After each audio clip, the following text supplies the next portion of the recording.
நீங்களும் திமுகவும் இங்கே எதிரும் புதிருமாக 50 ஆண்டுகளுக்கு மேலாக இருந்ததனால்தான் இங்கே சனாதன சக்திகளால் காலூன்ற முடியவில்லை. அதிமுகவின் வாக்கு வங்கியை தம் பக்கம் ஈர்க்க வேண்டும் என்பதற்காக மோடி இன்றைக்கு பல்லடத்திலே பேசுகிற போது எம்ஜிஆர் அவர்களையும் ஜெயலலிதா அவர்களையும் வானளாவ புகழ்ந்து பேசியிருக்கிறார். ஜெயலலிதா அம்மையார் உயிரோடு இருந்தபோது மோடியா லேடியா என்று சவால் விட்டவர். திராவிட இயக்க அரசியலை நீர்த்து போகச் செய்ய வேண்டும் என்பது அவர்களின் முக்கியமான குறிக்கோளாக இருக்கிறது. தமிழ்நாடே பொங்கல் கொண்டாடி கொண்டிருந்தது சிறுத்தைகளை தவிர. திருமாவளவன் உண்ணாநிலை அறப்போராட்டத்தில் சாக தயார் என்று உட்கார்ந்திருந்த வேளையில் 32 பேர் 26 பேர் 4வது நாள் குண்டர் தடுப்பு சட்டத்திலே தூக்கி போட்டார்கள். இந்திய அரசியல் சூழலில் காங்கிரசோடும் இணைந்தால்தான் சனாதன பாசிச பயங்கரவாதிகளை வீழ்த்த முடியும். நமக்கெல்லாம் 234 தொகுதி போதாது. நம்முடைய கட்சியிலே எம்பி வேட்பாளர்கள் 40 தொகுதிகள் போதாது. நமக்கெல்லாம் 234 தொகுதி போதாது. நம்முடைய கட்சியிலே எம்பி வேட்பாளர்கள் 40 தொகுதிகள் போதாது. கிடைப்பது 2. அந்த 2இல் நான் யாரையாவது தேர்வு செய்ய வேண்டும் என்றால் ஒருவரையோ அல்லது இருவரையோ தான் தேர்வு செய்ய. நான் கூட விட்டு கொடுத்து வந்துடும். அப்படிதான் 2006 நானே போட்டியிடாமல் தோழர்கள், நம் கட்சி தோழர்கள் விரும்புகிறவர்கள் நிற்கட்டும் என்று வெளியே வந்தேன். நான் 2006 நான் எடுத்துக்கிட்டு தானே மற்றவங்களுக்கு கொடுத்துருக்கணும். தேர்தல் அப்படித்தானே எனக்கு எல்லாரும் இருக்கிறோம். 2006 10 தொகுதி நமக்கு கிடைச்சது. 9 தொகுதி தமிழ்நாட்டில், 1 தொகுதி பாண்டிச்சேரியில், 10 தொகுதி கிடைத்தது. தமிழ்நாட்டில் கிடைத்த 9 தொகுதிகளில் 1 தொகுதியில் நான் என்னை முடிவு செய்து கொண்டு மிச்சம் 8 தொகுதிகளில் ஆட்களை நான் தேர்வு செய்யலாம். ஆனால் உடன் இருப்பவர்கள் விரும்புகிறார்கள் என்று தெரிந்ததும் நான் பின்வாங்கிக் கொண்டேன். வேண்டாம், நான் நிற்கல, நீங்கள் நில்லுங்க. ஆனால் எம்பி தேர்தலில் அப்படி நான் முடிவு செய்ய முடியாது. 2011 நமக்கு மிக குறைவான இடங்கள் தான் கிடைத்தன. திமுக கூட்டணியிலே எல்லாம் வட மாவட்டங்களிலேயே கிடைத்தன. தொடக்க காலத்தில் மூத்த உறுப்பினர்களாக இருப்பவர்கள், தியாகம் செய்தவர்கள், என்னோடு தொடர்ந்து பயணிப்பவர்கள், நம்பிக்கைக்குரியவர்கள், விழுப்புண்களை பெற்றவர்கள், இன்றைக்கும் வழக்குகளுக்காக நெடிய படிக்கட்டுகளில் ஏறி இறங்கிக் கொண்டிருப்பவர்கள் என்று பார்த்தால் நான் வட மாவட்டங்களில் யாருக்குமே தொகுதி கொடுக்கக்கூடாது, மதுரையை சார்ந்த தோழர்களுக்கு மட்டும்தான் நான் தர முடியும். நான் அப்படி ஒரு புரோட்டோக்கால் போட்டேன்னு சொன்னால், அப்படி ஒரு வரிசைப்படுத்தணும்னு நினச்சேன்னா, நான் வட மாவட்டங்களை சார்ந்த யாருக்கும் தர முடியாது. நான் ப்ரையாரிட்டி கொடுக்கணும்னா மதுரையை சார்ந்த தம்பிகளுக்கு தான் நான் ப்ரையாரிட்டி கொடுக்க முடியும். இன்றைக்கும் கூட 1-2 பேர் வெளியே போய் அவதூறு பரப்பினார்கள். அவர்கள் யாரும் மதுரையை சார்ந்தவர்கள் அல்ல, தென் மாவட்டங்களை சார்ந்தவர்கள் அல்ல. என்ன தொடக்க காலத்தில் இவன் தான் நம் தலைவன் என்று ஏற்றுக்கொண்ட தம்பிகள் ஒருவர் கூட இந்த இயக்கத்திற்கு எதிராக இதுவரையில் சிந்திக்கவில்லை, தலைமைக்கு எதிராக பேசவில்லை. இடையிலே வந்தவர்கள் வெளியே போனார்கள், அவதூறு பரப்பினார்கள். மதுரையை சார்ந்த தோழர்கள் அந்த அளவுக்கு ஆதி காலத்திலிருந்து, இந்த இயக்கம் தொடங்கிய காலத்திலிருந்து நம்பிக்கைக்குரியவர்களாக இருக்கிறார்கள். அதிலே ஒரு முன்னணி தளபதியாக தம்பி வன்னியரசு இருக்கிறார் என்பதை எண்ணி நான் பெருமைப்படுகிறேன். இப்படி காலங்கள் உருண்டோடிய நிலையிலும் கூட அவருக்கு சில வருத்தங்கள் ஏற்பட்டாலும் கூட என்றைக்கும் சிறுத்தைகள் இயக்கம்தான் நம்முடைய இயக்கம், என்றைக்கும் திருமாவளவன் தலைமைதான் நம்முடைய தலைமை என்கிற அசைக்க முடியாத உறுதிப்பாட்டை கொண்ட ஒரு இளைஞர் தான் தம்பி வன்னியரசு என்பதை நான் இந்த இடத்திலே பதிவு செய்வது என்னுடைய கடமை. அதன் பிறகு அவர் பணிகளை நிறுத்திவிடவில்லை, தொடர்ந்து அந்த பணிகளை மேற்கொண்டார். அண்மையில் கூட பிறந்த நாள் விழா, மடி விழா கொண்டாட வேண்டும். அதை எப்படி கொண்டாட வேண்டும், அதற்கு என்ன கமிட்டியை அமைக்க வேண்டும், யாரை அமைக்க வேண்டும், இதை தொடங்கி வைத்தவர், அதற்கான உந்துதலை தந்தவர் வன்னியரசு. மணிவிழா தொடக்கத்தை வெற்றிகரமாக நடத்துவதற்கும் மணிவிழா நிறைவை நடத்துவதற்கும் கூட, மணிவிழா நிறைவை நடத்துவதற்கு இயலாமற் போனது, காலம் தள்ளி போய்விட்டது, நடத்தியே தீர வேண்டும். நான் அறிஞர் பெருமக்களிடமும் உங்களை பற்றிய கட்டுரைகளை எல்லாம் தொகுக்கப் போகிறேன் என்று என்னிடத்திலே ஒப்புதல் பெற்று மிகப்பெரிய பணி, அது மிகப்பெரிய பணி. இன்றைக்கு இருக்கிற கட்சியினுடைய வெள்ளி விழா மலராக இருந்தாலும், பொன் விழா மலராக இருந்தாலும், இன்றைக்கு மணிவிழா மலராக இருந்தாலும் இதற்கு 100 விழுக்காடு தம்பி வன்னியரசு தான் முழு பொறுப்பெடுத்துக் கொண்டு செய்தார். திருமாமணி என்கிற பெயரில் மணிவிழா மலரை இன்றைக்கு நாம் கொண்டிருக்கிறோமே. அந்த மணிவிழா மலரில் 60க்கும் மேற்பட்ட அறிஞர் பெருமக்கள் கட்டுரைகள் எழுதியிருக்கிறார்கள். அது வெறும் திருமாவளவன் துதி அல்ல, விடுதலை சிறுத்தைகளின் அரசியல் கோட்பாடு குறித்த கட்டுரைகள், நாம் எந்த களத்தில் நிற்கிறோம் என்பது குறித்த கருத்துக்கள். நான் தேடி போய் அண்ணா அறிவுமதி அவர்கிட்ட பேசுறது நேரம் கிடையாது. எனக்கு பழனி பாரதி அறிமுகமே கிடையாது. இன்னைக்கு அவரை வைத்து மணிவிழாவுக்காக இந்த சனாதன எதிர்ப்பு வெல்லும் ஜனநாயக மாநாட்டுக்கு ஒரு பாடலை எழுதி அந்த பாடலை தமிழ், தெலுங்கு, மலையாளம், கன்னடம், இந்தி என்று 5 மொழிகளில் பாடகர்களை வைத்து பாட வைத்து அதையும் அவர் வெளியிடுவதற்கு தயாராகிவிட்டார். அன்றைக்கு மேடையிலே வெளியிட முடியவில்லை. ஒரு குறும்படம் தயாரித்தார், வெளியிட முடியவில்லை. இவற்றையெல்லாம் இந்த நேரத்தில் நான் சொல்லுவதற்கு அவர் நினைக்கலாம், அண்ணன் நம்மை வெளிப்படையாக ஒரு நாளும் பாராட்டியதில்லை, இவ்வளவு செய்கிறோம் நம்மை தட்டி கொடுத்ததில்லை, இவ்வளவு நாம் உடன் இருக்கிறோம் நமக்கு ஒரு வாய்ப்பு தரவில்லை, ஒரு சட்டமன்ற உறுப்பினராக நாடாளுமன்ற உறுப்பினராக போகிற வாய்ப்பு அமையவில்லை என்கிற ஏக்கம் இருக்கலாம். ஆனாலும் கூட அதையெல்லாம் கடந்து கட்சி பணி ஆற்றுவதில், தலைமைக்கு நம்பிக்கையோடு இருப்பதில், தலைமையை மேலும் வலுப்படுத்துவதற்கு உற்றார் யார் யாரோ, தமிழ் தேசிய உற்றார், சாதி ஒழிப்பு உற்றார், பெரியாரிய கருத்தாளர்களாக இருக்கிற உற்றார் என்று அந்த உற்றாரை எல்லாம் ஒருங்கிணைத்து எல்லா தளங்களிலும் இன்றைக்கு கட்சிக்கு ஒரு பெரிய இணைப்பு பாலமாக தம்பி வன்னியரசு இருக்கிறார் என்பதை நான் பெருமகிழ்வோடு இந்த நிகழ்விலே பதிவு செய்து அவரை பாராட்டி, அவர் ஊடகங்களில் சில நேரங்களில் தவறாக பேசினாலும் சரி, சமூக ஊடகங்களில் தவறாக பதிவு செய்தாலும் சரி, மிக கடுமையாக நான் பேசுவேன். மதுரை தம்பி எல்லாரையும் நான் யாரையும் உரிமையில் பேச மாட்டேன், அவங்கள மட்டும் உரிமையில் பேசுவேன். அவன் இவன் தம்பின்னு, வேறு யாரையும் நான் உரிமையில் பேச மாட்டேன், வாங்க போங்கன்னு தான் பேசுவேன். அவங்களோட அப்படி நான் பழகிட்டேன். ரொம்ப ரொம்ப ரொம்ப தொடக்க காலத்தில் அந்த மாதிரி பழகிட்டேன். ஏன்னா அவங்களுக்கு எழுத படிக்க தெரியாது. ஆனால் என்னை நம்பி வந்தார்கள், என் தலைமையை ஏற்றுக்கொண்டார்கள், நான் அறிவித்த அத்தனை போராட்டங்களிலும் பங்கேற்றார்கள், காயம்பட்டார்கள், ரத்தம் சிந்தினார்கள். அந்த அளவுக்கு இன்றைக்கும் அந்த நம்பிக்கையோடு இருக்கிறார்கள். அருமை தோழர்களே,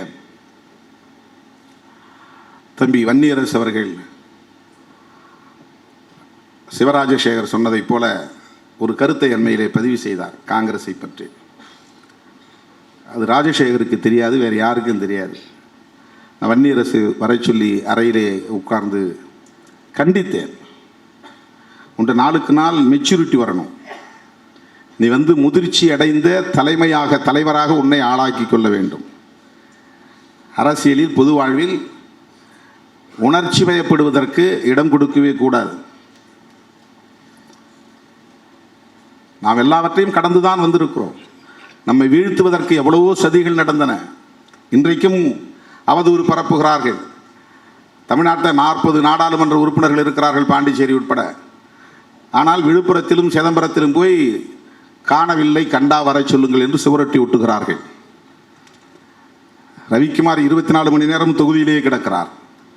ரவிக்குமாரை காணவில்லை என்று போஸ்டர் ஒட்டுகிறார்கள். இன்றைக்கு நான் அரியலூர் போகிறேன், திருமாவளவனை காணவில்லை என்று போஸ்டர் ஒட்டுகிறார்கள். 24 மணி நேரமும் திருமாவளவன் எங்கே இருக்கிறார் என்று உலகத்துக்கே தெரியும். காணவில்லை என்று எப்படி சொல்ல முடியும்? பெண்டாட்டி பிள்ளைகளோடு நான் ஊர் சுற்றவில்லை, பொழுதுபோக்குவதற்கு நேரமில்லை என்று அரசியலுக்கு வரவில்லை. போனா போது ஒரு நாளைக்கு ஒரு அரை மணி நேரம் அரசியல் பண்ணுவோம், அரசியலுக்கு வரல. 24 மணி நேரமும் மக்களோடு கிடக்கிறேன், அரசியலுக்காக என்னை ஒப்படைத்துக் கொண்டிருக்கிறேன். எனக்கென்று நான் செய்கிற வேலை குளிப்பதும் உண்பதும், 3 மணி நேரம் அல்லது 2 மணி நேரம் படுப்பதும் தான். நேற்று 2 மணி நேரம் தான் தூங்கினேன். 3 மணிக்கு படுக்க போகும்போது சொல்லிட்டு படுத்தேன், 4:30 எழுப்பு. 2:30 மணிக்கு படுக்கும்போது சொல்லிட்டு படுத்தேன், 4:30 எழுப்புங்கன்னு. கரெக்டாக 4:20 தட்டி என்னை எழுப்புனாங்க. அதுக்கப்புறம் நான் குளிச்சுட்டு போய் இது வரலும் கண்ணை கூட மூடலை. இப்போ பனி 11 மேலே ஆயிடுச்சு. எவ்வளோ பேர் அங்கே காத்துட்ருக்காங்கன்னு தெரியாது. இங்கே வந்தவங்க பூரா பின்னாலே வருவாங்க சேஸ் பண்ணிட்டு. 1 மணி ஆனாலும் 2 மணி ஆனாலும் பார்த்துட்டு தான் போவாங்க. இப்படித்தான் ஓடிக்கொண்டு இருக்கிறேன். ஆனால் நம்முடைய வளர்ச்சியை விரும்பாத அற்பர்கள் நம்மை இன்றைக்கு குறிவைத்து நமக்கு எதிரான அவதூறுகளை பரப்புவதில் கவனம் செலுத்துகிறார்கள். நாம் உணர்ச்சி வயப்படக்கூடாது. நாம் உணர்ச்சி வயப்படக்கூடாது. அதெல்லாம் நம்ம ரியாக்ஷனரியாக இருக்கக்கூடாது.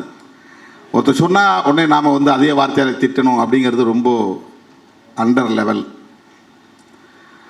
அவன் என்னை வாடான்னு சொன்னால் நான் அவனையும் போடான்னு சொல்லுவேன் அப்படிங்கிறது ரொம்ப ரொம்ப முதிர்ச்சியே இல்லாத நிலை அது. அரசியலில் பொது வாழ்வில் இன்னும் எவ்வளவோ சதிகளை நாம் சந்திக்க வேண்டியிருக்கும், எவ்வளவோ சூழ்ச்சிகளை நாம் எதிர்கொள்ள வேண்டியிருக்கும், எவ்வளவோ அவதூறுகளை நாம் சந்திக்க வேண்டியிருக்கும், மிக கடுமையான சவால்களை நாம் எதிர்கொள்ள வேண்டியிருக்கும். ஒவ்வொரு முறையும் மருத்துவர் ராமதாஸ் அவர்களை பற்றி ஏதாவது எழுதுவார், கூட்டு சத்தம் போடுவேன். கருத்தியெல்லாம் விமர்சனம் என்ன, தனிநபராக அவருக்கு எந்த பட்ட பேரும் கொடுக்காது. எதுக்கு அப்படி நீ கொடுக்குற? சாதாரண மக்கள் பேசுகிறாங்க, நாம் பேசக்கூடாது. நீ ஒரு கட்சியில் முக்கியமான பொறுப்பாளர், உங்களுடைய எழுத்தில் அது வரக்கூடாது. கண்டிச்சிருக்கிற. இப்போ அது மாதிரி அவர் எழுதுறதில்லை. எந்த தனிநபரையும் வந்து எந்த காரணத்தை முன்னிட்டும் எவனாவது பேசின அப்புறம் அவன் லெவல் அவ்வளவுதான், அது அவனே வந்து தன்னை அடையாளப்படுத்திக்கிறான். என்னை பற்றி ஒருத்தன் குறைவாக பேசுகிறான்னா அது என்ன அவன் குறைத்து மதிப்பிடுவதில்லை. அவன் எந்த லெவலில் இருக்கிறாங்கிறத அவன் எக்ஸ்போஸ் பண்ணிக்கிறான், அம்பலப்படுத்திக்கிறான். அவங்ககிட்ட இருக்கிற சரக்கு அவ்வளவுதான், அவனுடைய தரம் அவ்வளவுதான், அவனுடைய தகுதி அவ்வளவுதாங்கிறத அவனே வந்து வெளிச்சம் போட்டு காட்டிக்கொள்கிறான். அவ்வளவுதான். இதை நாம் கடந்து போக வேண்டும். நமக்கு மிகப்பெரிய லட்சியம் இருக்கிறது. நாம் சந்திக்க வேண்டிய சவால்கள் ஏராளம், நாம் தொட வேண்டிய இலக்கு வெகு தூரம். இந்த 35 ஆண்டுகளாக இந்த களத்திலே நாம் இருக்கிறோம். 25 ஆண்டுகளாக தேர்தல் அரசியலில் இருக்கிறோம். இந்த தேர்தல் அரசியலில் எவ்வளவு ஹியூமிலியேஷன்ஸ், அவமானங்கள், மன உளைச்சல்கள், அதெல்லாம் வெளியில் சொல்ல, அதெல்லாம் எழுதினா வால்யூமாக எழுத முடியும். இப்போ போகிற போக்கில் சொல்லிட்டு போகிறான், நீ ஏன் தனியாக நிற்கல, நீ ஏன் அந்த கூட்டணியில் இருக்கிற, நீ ஏன் இந்த கூட்டணியில் இருக்கிற அப்படின்னு ப்ராக்டிக்கல் நாலேஜே இல்லாமல், ஒரு சாத்தியக்கூறு பற்றிய எந்த சிந்தனையும் இல்லாமல் ஒரு காழ்ப்புணர்ச்சி அடிப்படையில் நம்முடைய மேலே விமர்சனங்களை வைத்து விட்டு போவார்கள். அதெல்லாம் பொருட்படுத்தவே கூடாது. நாம் எல்லோரோடும் இணக்கமாக இருக்க வேண்டும். காங்கிரஸோடு நமக்கு கடுமையான முரண் உண்டு.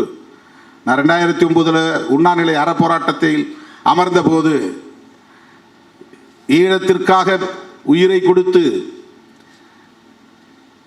போராடுவதற்கும் தயார் என்று உறுதி எடுத்து கொண்டு போய் நான் அமர்ந்தேன். யார்கிட்டையும் சஜஷன் கேட்கல, கேட்டால் வேணான்னு சொல்லிடுவாங்கன்னு ஆலோசனை கேட்கல. கட்சியில் முன்னணி பொறுப்பாளர்கள் யாரோடும் நான் கலந்து பேசலை. வன்னியரசுக்கு மட்டும்தான் அது தெரியும். ஏன்னா அவன் எப்போதுமே என்னை வந்து டச் பண்ணிகிட்டே இருப்பான். இந்த கட்சியில் எப்போதும் என்னை தொடர்பு கொண்டுகிட்டே இருக்கிற ஒரு பொறுப்பாளர், எந்த நேரமும் வந்து நடப்பை பற்றி பேசிக்கொண்டே இருக்கிற ஒரு முனைப்பு ஒரு இடத்துல உண்டு. என்ன பண்ணிட்டு இருக்கிறீங்க, எங்கே இருக்கிறீங்க, இதை பற்றி என்ன கருத்து? அவங்க வருத்த மனசுக்குள்ள 1000 இருக்கும். ஆனால் நம்ம என்ன செய்யலாம், ஏன் இப்படி இங்கே அமைதியாக இருக்குது, இதை எதாவது பண்ணணும், இதை எதாவது தள்ளணும், இதுக்கு எதாவது நம்ம வந்து ரியாக்ட் பண்ணணும், இதுக்கு எதுக்காக நம்ம வந்து ஒரு கருத்து சொல்லணும், ஸ்டேட்மெண்ட் சொல்லணும். அப்போ நான் வந்து ஈழத்தமிழர்களுடைய பிரச்சனை ரொம்ப முத்தி போய் ஜனவரி மாதம் 4ஆம் தேதி வன்னியை சூழ்ந்து விட்டார்கள் என்று மார்க்சிய பெரியாரிய பொது உடைமை கட்சி தலைவர் ஆணைமுத்து அவர்கள் நடத்திய திருச்சி மாநாட்டிலே பங்கேற்கிற போது நான் உரத்து பேசிவிட்டு வந்து பொங்கு தமிழ் அலுவலகத்துக்கு போய் மருத்துவர் ராமதாஸ் அவர்களை பார்த்து பேசினேன், நாம் ஏதாவது பண்ணணும் அப்படின்னு. அப்போ அவர் சொன்ன ஆலோசனை அடிப்படையில் பெரியார் திடலுக்கு போனோம். ஆசிரியர் வீரமணி அவர்களோடு சேர்ந்து பேசணும். அது ஒரு நீண்ட நெடிய வரலாறு, நான் மீண்டும் அதை பேச விரும்பவில்லை. ஆனால் கடைசியாக யாரும் ஒத்து வரவில்லை. ஈழம் தொடர்பாக எல்லோரும் இப்படி மந்தமாக இருக்கிறார்களே என்ற வலியோடு நான் மட்டும் சாகும் வரை உண்ணாவிரதம் இருக்க போகிறேன். யாரும் வர வேண்டாம், உனக்கெல்லாம் குடும்பம் இருக்குது, பொண்டாட்டி பிள்ளை இருக்குது. மனப்பூர்வமாக ஜென்யூனா உண்மையாக நேர்மையான உள்ளத்தோட சாவோங்கிற ஒரு அந்த தைரியத்தோடு தான் போனேன். அப்போ வன்னியரசு நானும் வந்து உட்கார்றேன், இல்லை ஆகும்னார். வேண்டாம், யாரும் உட்காராதீங்க, நான் மட்டும் உட்கார்றேன் அப்படின்னு இடம் பிடிச்சு மரமலை நகரில் போய் உட்கார்ந்த 4 நாள். அன்னைக்கு அவருக்கு தெரியும்,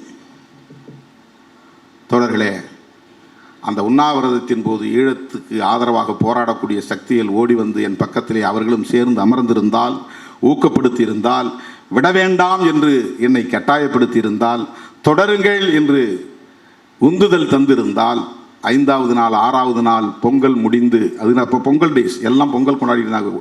தமிழ்நாடே பொங்கல் கொண்டாடி கொண்டிருந்தது சிறுத்தைகளை தவிர. திருமாவளவன் உண்ணாநிலை அறப்போராட்டத்தில் சாக தயார் என்று உட்கார்ந்திருந்த வேளையில் 32 பேர் 26 பேர் 4வது நாள் குண்டர் தடுப்பு சட்டத்திலே தூக்கி போட்டார்கள். கூட்டணியில் இருந்து கொண்டே நீங்கள் எதிர்முகாமில் சேர்ந்து கொண்டு இந்த ஆட்சியை கவிழ்க்க முயற்சிக்கிறீர்கள் என்று முதல்வருக்கு உளவுத்துறை அன்றைக்கு ரிப்போர்ட். நாங்கள் திமுகவோடு இருந்துகிட்டே திமுக கூட்டணியில் இருந்தாலும் கூட ஈழத்தமிழர் பிரச்சனையில் தனித்து முடிவெடுத்தோம். அதுதான் நடந்தது. அன்றைக்கு யாரும் வந்து பக்கத்தில் உட்காரல, போராட்டத்தை கைவிட வேண்டியதாயிடுச்சு. மருத்துவர் ராமதாஸ் தான் வந்து என்னை கட்டாயப்படுத்தி நிறுத்தவும் சொன்னார். நாம் 2 பேரும் சேர்ந்து பண்ணுவோம். ஆனால் அவரை யாரும் விமர்சிக்கலை. திருமா இது தகுமா என்று என்னை தான் விமர்சித்தார்கள். நான் ஏதோ சமரசமாயிட்டேன், இந்த போராட்டத்தை கைவிட்டுட்டேன், பயந்து பின்வாங்கிட்டேன்னு. என்னுடைய நேர்மை திறம் எனக்கு தெரியும். எந்த அளவுக்கு உள தூய்மையோடு அந்த களத்திலே நான் இறங்கினேன் என்பது எனக்கு தெரியும். ஆனால் அந்த தூய்மை பலரிடத்தில் இல்லை என்பதை நான் அந்த களத்தில் தான் புரிந்து கொண்டேன். இன்றைக்கு புலம்பெயர்ந்த தமிழர்கள் என்னென்னவோ இளம் தலைமுறையினர் பேசுகிறார்கள். காங்கிரஸோடு எங்களுக்கு முரண்பாடு. அந்த கூட்டத்தில் காங்கிரஸை பற்றி நான் பேசினேன், கடுமையாக விமர்சனம் செய்தேன். ஆனால் இன்றைக்கு நான் காங்கிரஸ் கூட்டணியில் இருக்கிறேன். சமரசம் செய்து கொண்டு அல்ல, பதவி என்கிற அடிப்படையில் அல்ல. இந்திய அரசியல் சூழலில் காங்கிரஸோடும் இணைந்தால்தான் சனாதன பாசிச பயங்கரவாதிகளை வீழ்த்த முடியும். அந்த பொட்டன்ஷியல் பவர் காங்கிரஸுக்கு இருக்கு. அது ஆட்சிக்கு வராமல் இருக்கலாம், எண்ணிக்கை குறைவாக இருக்கலாம். நேஷனல் பார்ட்டி தேசிய கட்சி என்று வருகிற போது பிஜேபிக்கு எதிராக இன்றைக்கு ஒரு கட்சி தேசிய அளவில் இருக்கிறது என்றால் அது காங்கிரஸ் கட்சி தான். இப்போ காங்கிரசும் இடதுசாரிகளும் சேர வேண்டும் என்பதை 10 ஆண்டுகளாக பேசுகிறோம்.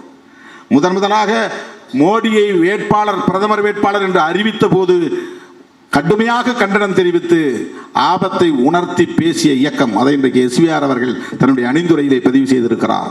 பாசிசம் வாசல்படியில் என்று ஒரு ஆய்வுக் கட்டுரையை நான் எழுதினேன். இங்கே உள்ள இடதுசாரி சிந்தனையாளர்கள் கூட அந்த ஆபத்தை அன்றைக்கு உணராமல் இருந்தார்கள்.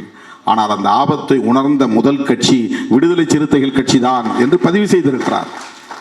அப்போதே நான் சொன்னேன், பதறினேன்.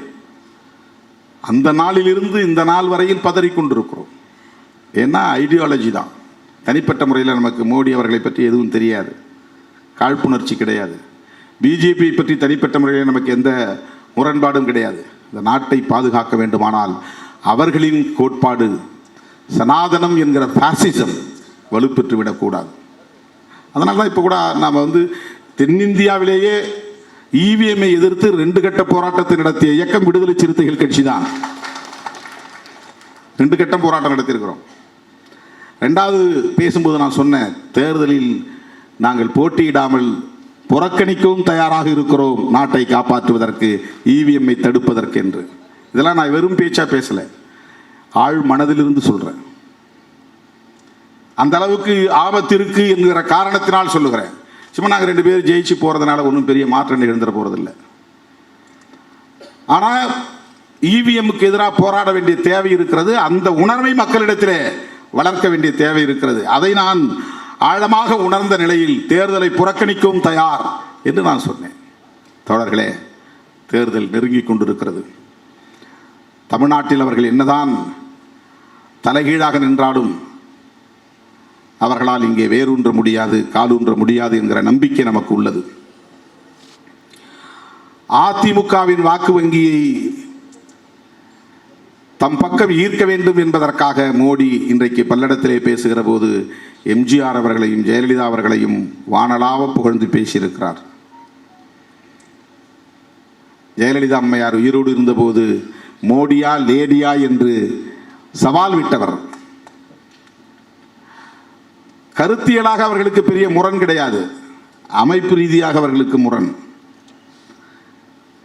மோடி கிரேஸ் என்பது, மோடி சம்பந்தப்பட்ட ஒரு ஈர்ப்பு என்பது அதிமுக தொண்டர்களையும் ஈர்த்து விடக்கூடியதாக இருந்துவிடக்கூடாது. அதை தடுக்க வேண்டுமானால் மோடியை எதிர்க்க வேண்டும் என்கிற உத்தியை அன்றைக்கு ஜெயலலிதா எடுத்துக்கொண்டார். அவருக்கு சனாதனத்தில் முரண்பாடோ அல்லது அயோத்தியா பிரச்சனையில் முரண்பாடோ ராமர் கோவில் கட்ட வேண்டும் என்பதிலே முரண்பாடோ எதுவும் கிடையாது. பிஜேபிக்கு என்ன ஸ்டாண்டோ அதுதான் ஜெயலலிதாவுடைய நிலைப்பாடும். ஈழத்தமிழர் பிரச்சனையிலும் அப்படித்தான். அருமை தோழர்களே, மோடி இன்றைக்கு தமிழ்நாட்டை குறிவைத்து காய்களை நகர்த்தி கொண்டிருக்கிறார். திராவிட இயக்க அரசியலை நீர்த்து போகச் செய்ய வேண்டும் என்பது அவர்களின் முக்கியமான குறிக்கோளாக இருக்கிறது. திராவிட அரசியலை நீர்த்துப் போகச் செய்வதன் மூலம் அவர்கள் சனாதன அரசியலை நிலைநிறுத்த முடியும். அதுதான் முக்கியம். அவங்க முதல்ல திமுக இன்றைக்கு ஆளுங்கட்சியாக இருப்பதனால் பெரிதாக அவர்களை ஒன்றும் செய்ய முடியாது. பலவீனமாக இருப்பது இன்றைக்கு அதிமுகவை சிதறடித்து விட முடியும் என்று கணக்கு போட்டு வேலை செய்கிறார்கள். அதிமுகவை சார்ந்த தொண்டர்களே, தலைவர்களே, எச்சரிக்கையாக இருங்கள். இது என்னுடைய தோழமையான வேண்டுகோள். உங்கள் கட்சி அழிய வேண்டும், உங்கள் கட்சி சிதைய வேண்டும் என்று சராசரி அரசியல்வாதியாக நான் ஒருபோதும் கருத மாட்டேன். நீங்களும் திமுகவும் இங்கே எதிரும் புதிருமாக 50 ஆண்டுகளுக்கு மேலாக இருந்ததனால்தான் இங்கே சனாதன சக்திகளால் காலூன்ற முடியவில்லை. உங்களோடு நமக்கு முரண்பாடுகள் இருக்கலாம், எங்களோடு உங்களுக்கு முரண்பாடுகள் இருக்கலாம், உங்களுக்கு இடையிலே முரண்பாடுகள் இருக்கலாம். ஆனால் நீங்கள் இருவரும் இங்கே வலிமையான சக்தியாக இருந்ததால் தான் பிஜேபியாலும் இங்கு ஒன்றும் செய்ய முடியவில்லை. சொல்லப்போனால் காங்கிரசும் மீண்டு எழ முடியவில்லை. எம்ஜிஆர் என்ற ஒரு ஆளுமை இல்லாமல் இருந்திருந்தால், திமுக காங்கிரஸ் என்கிற போட்டியே தொடர்ந்து இருந்தால், அடுத்து திமுகவுக்கு எதிராக காங்கிரஸ் ஆட்சிக்கு வந்திருக்கும். காங்கிரஸ் வர முடியாமலே போனதற்கு எம்ஜிஆர் ஒரு காரணம்.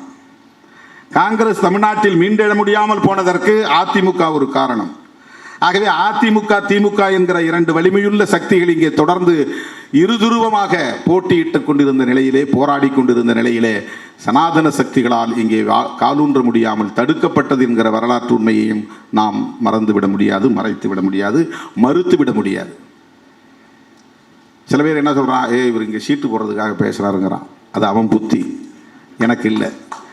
எடப்பாடியை பாராட்டி ட்வீட் போட்டால் அங்கேயும் சீட்டு போட்டு வைக்கிறார் திருமாவளவன், 2 சீட்டுக்கு என்ன கிடையாது. அந்த மாதிரி சராசரி ஆள் அல்ல திருமாவளவன். இன்னும் திருமாவளவனை புரிந்து கொள்வதற்கு நீங்கள் வெகு தூரம் பயணிக்க வேண்டும். உங்கள் லெவல் ஆஃப் அண்டர்ஸ்டாண்டிங் அவ்வளவுதான். என்னை புரிந்து கொள்வதற்கு உங்களுக்கு இன்னும் பயிற்சி தேவை, சிந்தனை பயிற்சி தேவை. அப்படித்தான் நான் பார்க்கிறேன். நான் கணக்கு போட்டு இப்படி சொன்னால் அவரோட உறவை தொடரலாம், இப்படி சொன்னால் இவரோட உறவை தொடராங்கிற அடிப்பெல்லாம் கிடையாது. உண்மையிலே சொல்கிறேன், சனாதன சக்திகள் இங்கே காலூன்றாமல் இருக்க வேண்டுமானால் அதிமுக நீர்த்து போகக்கூடாது. அப்படின்னா நீங்கள் வளர வேண்டாமா? காலம் கனியும், மக்கள் தீர்மானிப்பார்கள். உழைப்பு தீர்மானிக்கும். 400 அப்படின்னு போய் வண்டியில் ஏற முடியாது. நானும் முதல்வர் என்று போய் நான் வண்டியில் ஏற முடியாது. அப்படி தம்பட்டம் அடிக்கிற சராசரி ஆள் அல்ல நான். தமிழ்நாட்டு மக்கள் ஒரு நாள் தெளிவை பெறுகிற போது துணிவை பெறுவார்கள். சிறுத்தைகளை அமர வைக்க வேண்டிய இடத்தில் அமர வைப்பார்கள். அப்படித்தான் 25 ஆண்டுகளாக இந்த களத்திலே தாக்கு பிடித்து நிற்கிறோம். ஒரு பைசா கையில் காசு கிடையாது, தம்பிடி பைசா கிடையாது. தேர்தல் அரசியலை அடியெடுத்து வைத்த போது எப்படி இருந்தோமோ அப்படித்தான் இன்றைக்கும் இருக்கிறோம். 4 எம்எல்ஏ இருக்கலாம், 2 எம்பி இருக்கலாம். ஆனால் அன்றைக்கு எப்படி இருந்தோமோ அப்படித்தான் இன்றைக்கும் இருக்கிறோம். அதனால்தான் யாராலும் நமக்கு கருத்தியல் ரீதியாக பேச முடியல. தனிநபர் ரீதியாக அவர்களால் இங்கே பேரம் பேசினார், அங்கே பேரம் பேசினார், இப்படி மாற்றி பேசினார், அப்படி மாற்றி பேசினார், எந்த குற்றச்சாட்டையும் வைக்க முடியவில்லை. இது எதற்கு நான் சொல்லுகிறேன் என்று சொன்னால், நாம் நம்முடைய கருத்தியலில், நம்முடைய கோட்பாட்டில், நம்முடைய கொள்கையில் உறுதியாக இருந்து தொடர்ந்து இணைந்து பயணிக்க வேண்டும். காலம் கனியும் போது மக்கள் நம்மை ஏற்றுக்கொள்வார்கள். 15 வருஷத்துக்கு முன்னாடி நான் சொன்னேன், 20 வருஷத்துக்கு முன்னாடி சொன்னேன், கல்லெடுத்து வீசுகிற தம்பி ஒரு நாள் என் மீது பூவெடுத்து வீசுவான் என்று சொன்னேன்.